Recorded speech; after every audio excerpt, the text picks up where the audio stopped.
കാണണം എന്നുണ്ടായിരുന്ന സാധനം രോമാഞ്ചം പറയുമ്പോഴേ രോമാഞ്ചം വരും. അത്രയ്ക്ക് ഇഷ്ടമാണ്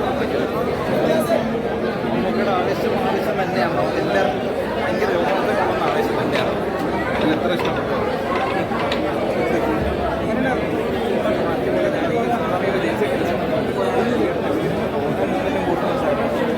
ക്യാമറ അടിപൊളിയാണ്. എല്ലാവരും തിയേറ്ററിൽ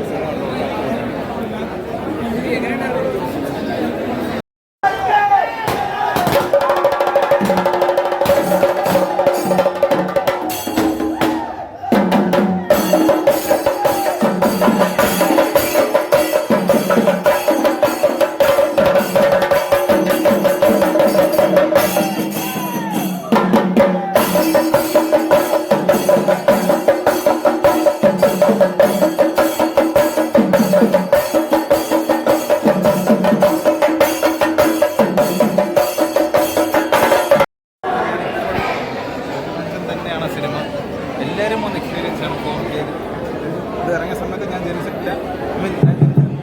ഷോ ദയവായി ഇവിടുന്ന് ഇറങ്ങിത്തരണോ? ഷോ കഴിഞ്ഞപ്പോൾ ദയവായി ഇവിടുന്ന് മാറിക്കൊടുക്കണോ? ഇന്നും നിൽക്കുന്ന ഒരു സിനിമയാണ് അത്. എല്ലാവരും വന്ന് കാണണം. സീൻസ് ആഡ് ചെയ്തിട്ടുണ്ട്, ടൈം ലിമിറ്റ് ഒന്ന് കുറച്ചിട്ടുണ്ടെന്നല്ലാതെ വേറെ ഒന്നും വേറെ എക്സ്ട്രാ ഷോർട്സ് ആഡ് ചെയ്തിട്ടൊന്നുമില്ല. എന്തായാലും എക്സ്പീരിയൻസ് ചെയ്യേണ്ട ഒരു സാധനം തരാം. ഭയങ്കര ഇഷ്ടപ്പെടും. എനിക്ക് ഇപ്പോഴും ആ ആവേശം കൂടെ ഇങ്ങനെ നിൽക്കുകയാണ്. അവിടെ ഇറങ്ങും തിയേറ്ററിൽ നിന്ന് ഇറങ്ങുമ്പോഴും അത്രയ്ക്ക് പറയുമ്പോൾ തന്നെ നമുക്ക് രോമാഞ്ചം വരികയാണെന്ന് അത്രയ്ക്ക് ഇഷ്ടപ്പെടും. പടം അടിപൊളിയാണ്. ഞാൻ ഈ സിനിമ ഇറങ്ങിയപ്പോൾ ജനിച്ചിട്ടില്ല. പക്ഷെ ഇപ്പോഴും ആ ഗോസ്ബംസ് മാറിയിട്ടില്ല.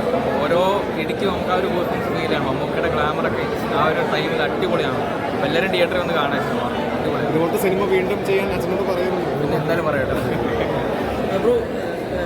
ഐസാറിൻ്റെ മക്കളെന്ന നിലയ്ക്കും അല്ലെ അദ്ദേഹത്തിൻ്റെ സിനിമയുടെ ഫാൻസ് എന്ന നിലയ്ക്കും എന്ന് പറയുകയാണെങ്കിൽ ഇനി അദ്ദേഹത്തിൻ്റെ ഏത് പടമാണ് നിങ്ങൾക്കൊരു 4K റീലീസ് കാണാൻ ആഗ്രഹമുണ്ട്?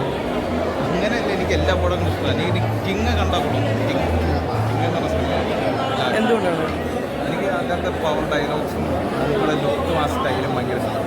കാരണം ഇതൊക്കെ വീണ്ടും റിലീസ് ചെയ്യുമ്പോൾ വീണ്ടും ആളുകൾ ഇഷ്ടപ്പെടുന്നുണ്ട്. പക്ഷേ ഇപ്പോൾ അതുപോലത്തെ സിനിമകൾ കുറവാണ്. അതെന്തുകൊണ്ടായിരിക്കും? നിങ്ങളൊക്കെ പുതിയ ഡയറക്ടേഴ്സ് ആണല്ലോ, ഇതുപോലെ നല്ല തീപ്പൊരി ഡയലോഗുകളൊക്കെ കുറഞ്ഞു വരികയാണ്. ഇങ്ങനത്തെ ലെങ്തി ഡയലോഗ്സ് പക്ഷെ ഇപ്പോഴും എൻജോയ് ചെയ്യുന്നുണ്ടല്ലോ, ഇപ്പോഴും ആളുകൾ റിപ്പീറ്റ് ആയിട്ട് കാണുന്നുണ്ട്. അതെ അതെ. അപ്പോൾ എന്തുകൊണ്ട് അത് വരുന്നില്ല എന്ന് ചിന്തിച്ചിട്ടുണ്ടോ? ഒരു ഡയറക്ടറും കൂടി ആയതുകൊണ്ട്. ഞാൻ അങ്ങനെ ചിന്തിച്ചില്ല. ഒന്നെങ്കിൽ അങ്ങനെ എഴുതുന്നുണ്ടാവില്ല. കുറേ മാറ്റങ്ങൾ വന്നിട്ടുണ്ടല്ലോ, ഒരുപാട് ചേഞ്ചസ് വന്നിട്ടുണ്ട് സിനിമയിൽ. അപ്പം അതിൻ്റെതായ ചേഞ്ചസ് വരുമ്പോൾ അതിൻ്റെതായ രീതിയിൽ മാറും എന്നുള്ളത് മാത്രമേ ചിന്തിച്ചിട്ടുള്ളൂ.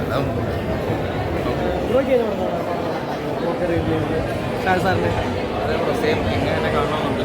ശരി, പുതിയ പടങ്ങൾ വരട്ടെ. ഇതേപോലെ തന്നെ ആവേശം നമുക്ക് വീണ്ടും തിയേറ്ററിൽ കൊണ്ടുവരണം.